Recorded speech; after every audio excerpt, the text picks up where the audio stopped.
আসসালামু আলাইকুম, drone place time সাফাত বলছিলাম। আজকে নিয়ে আসলাম V600A ভার্সনটা নিয়ে। এটা কিন্তু আপনি পপ আপ সেন্সর সহকারে একটা ড্রোন পেয়ে যাচ্ছেন। আর আপনি যদি চান যে একটা ভারী ড্রোন ইউজ করবেন যেটা আপনার বাতাসে ভালো ফাইট করবে, এই মডেলটা কিন্তু আপনার জন্য বেস্ট একটা চয়েস হতে পারে। আর এটা কিন্তু DJI Mini 4 Pro যে কপি ভার্সনটা আছে সেটা কপি ভার্সন ড্রোন, একদম হুবহু লুকিং দেয় আপনার কিন্তু DJI Mini 4 Pro মতোই। আমি যদি এটা আপনার ফ্লাই করে আপনাদের সাথে শেয়ার করি, দেখেন কতটা স্টেবল থাকে। আমি জাস্ট টেক অফ করার আগে রিস্টার্ট করে নিচ্ছি। প্রত্যেকটা ড্রোন চালানোর ক্ষেত্রে কিন্তু আপনার রিস্টার্ট করে নিতে হবে ফার্স্টে। আমি জাস্ট টেক অফ করলাম, জাস্ট আপনার ড্রোনটা ফ্লাই করে ছেড়ে দিলাম।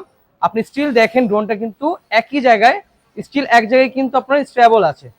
হ্যাঁ, আমি জাস্ট ড্রোনটা ছেড়ে দেওয়ার পরেও কিন্তু ড্রোনটা একই যে স্টেবল আছে। আমি যদি ড্রোনটা রিমোটটা হাতে ছেড়ে দিয়ে যদি আপনাদের সাথে কথা বলি, তারপরে যদি আপনি দেখতে পারতেছেন ড্রোনটা স্টিল এক জায়গায় আছে। আমি যদি ড্রোনটা পুশ করি নিচের দিকে, তারপরেও কিন্তু ড্রোনটা স্টিল তার স্পেস মতো আবার চলে আসতেছে।